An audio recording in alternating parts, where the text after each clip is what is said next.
Hey guys, it's Jason Tonioli. I'm here with my friend Glenn Rawson, and we just wanted to share real quickly with you about this new book that we've done. It's called Stories of the Hymns, and this book came about from my music over time.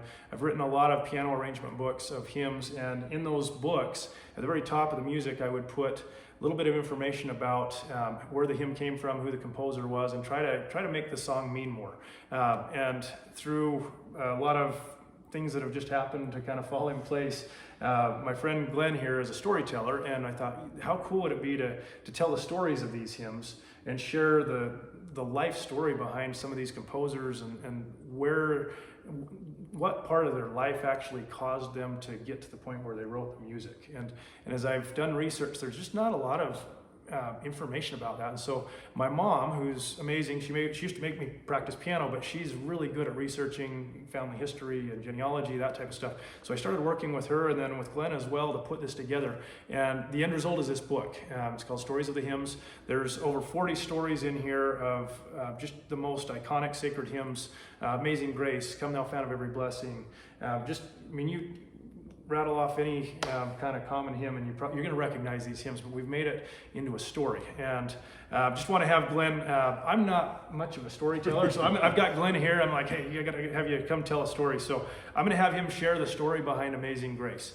And he's probably going to ad-lib a little bit with this, but this is just give you an example of what's in this book so you know. So here's Glenn, and he's going to share the story behind Amazing Grace. So first of all, you'll recognize the lyrics, Amazing Grace. It begins this way. Amazing grace, how sweet the sound that saved a wretch like me. I once was lost, but now am found, was blind, but now I see. The beautiful part of that is that first line says that saved a wretch like me. There's a historical irony there that is so powerful because it was written and performed for the first time January the 1st, 1773, in preparation for a sermon in church.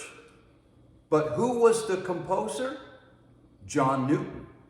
When John Newton referred to himself as a wretch, that was not hyperbole. John Newton had been orphaned at an early age, or lost his mother, rather, and when his mother passed away, who was the religious one in the family, he went wild. He became as wicked and debauched a young man as you can imagine.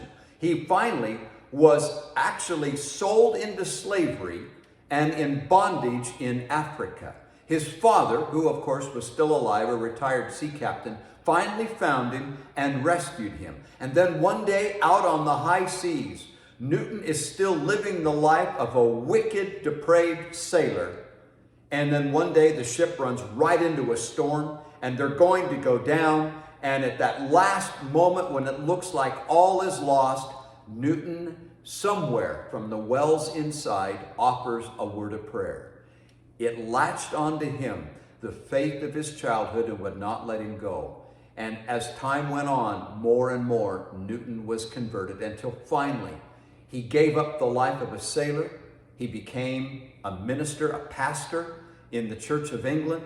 And when he became a pastor and was given his own parish, people flocked from all around. So many people came to listen to John Newton that they had to build onto his church. He became one of the most powerful clergymen of his time. When John Newton says, Amazing Grace that saved a wretch like me, one of the most powerful hymns of the Savior's atonement comes from a man who was saved by the cross of Christ. That's the story of Amazing Grace.